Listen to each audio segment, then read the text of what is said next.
Hello guys, welcome back to another episode of This versus That. Today I want to show you guys something that's, I guess, everyone has questions on, but never really know or have the answer accessible to them.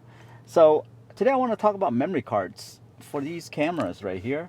So this is the A7C camera. There has been advancement in SD cards for these cameras for a while now, and within recent years they have released really fast cards. And today I just wanted to show you guys the differences between them. So this camera here actually supports the SD XC2. So XC2, that is the like the brand new style of cards, which is this little one right here. This is the Sony XC2. You can see on the corner right there. This is the G card. That's what they call it. They have this big old G logo on there. And on here it says it reads at like 300. Yeah, it reads and write at 300 a pop. What that means basically is that when you take photos and you do burst write really fast, and this card right here can handle really fast read and write. And this camera right here saying that it supports that type of read and write speed, that means that the camera itself processor can process these images really fast. It really doesn't do much in terms of videos, because videos right now at 4K 60 FPS, it's already writing to these regular memory cards already. So to me, I haven't found out that it really matters that much. But today I'm going to show you guys a few different cards that I own, and then show you some example of why higher quality cards are better. So with XC2, I can go and I can set this to the drive mode. I'm going to go with continuous shooting high plus. So right there, you see that continuous shooting high plus right there. I can go to single shots, but this is right here. This is the continuous shooting high plus right here. So that's the mode that I want to be in.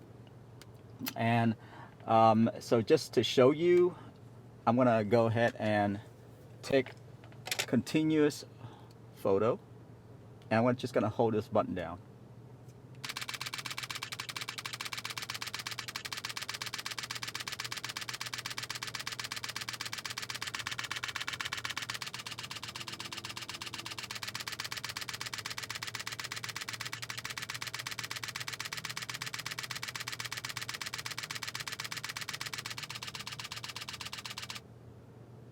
So you can see right there, that is non-stop. And if you're looking at the screen right here, it's actually writing it right now, like really writing it, all the ones that I've shot. So what this camera does is that it holds it, and then it continuously just write into the memory card. So that's why it says it can support this type of card. Okay, and there you go. It's done right there. So I can do that like all day long, and it won't. And this card will handle it. All right. So next,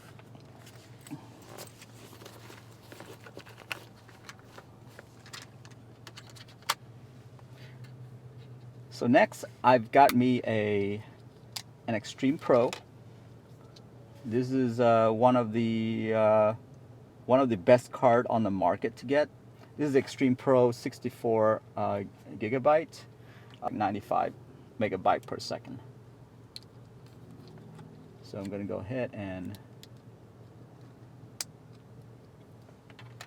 pop that in there. All right. Again, this is the Extreme Pro from Sandisk.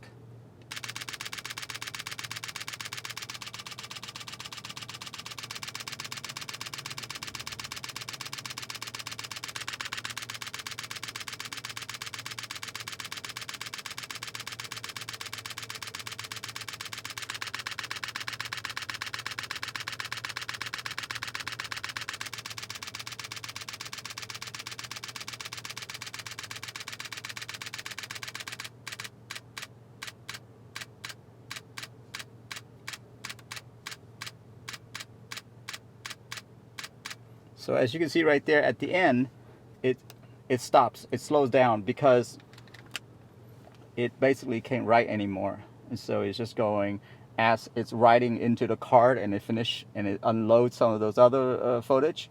It starts to yeah, it just starts to so this card right here is great. It does have its limit though. As you can see, it's still writing right now to the card. The camera is, at least. And yeah, so with this card, it's still very good. Still very good. But it has its limit. And it will eventually stop. And that's kind of the difference between this card versus the XC2 cards. I'm going to show another brand of cards. This is the card. This is one of my first cards that I used for a long time. This is the Samsung Evo card, EVO. It's a very popular card. This is the Evo Plus one that I use on pretty much all my camera when I first started shooting videos, and it has worked out really well. It's just that I started to get some issue when using this card inside my GoPros. When I'm doing like 4K at 60 FPS, usually like the footage will like the camera will like crash on me, or some of the footage won't come out. Continue shooting on high. There we go. All right, and here we go. 1, 2, 3.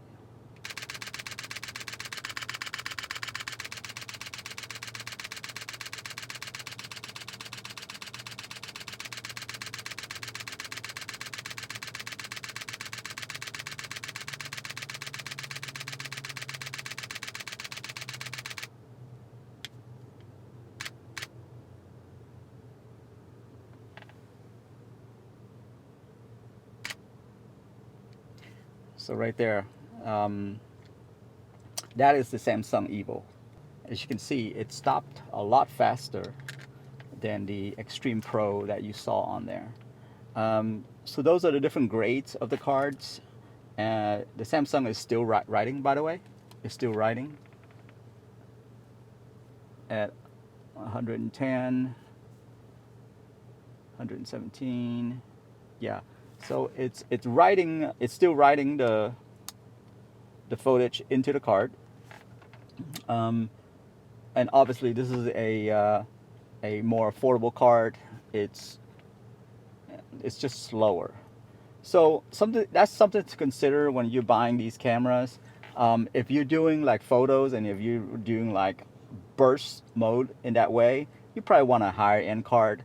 But really, the Samsung though, with it being so affordable, and if you're just doing videos, I found out that the 4K at 24 FPS actually works okay with these cards. There's no need to really like spend a ton of money on some of the other cards. But so yeah, that's kind of my review right there, guys. Samsung is still writing, so I can't get it out.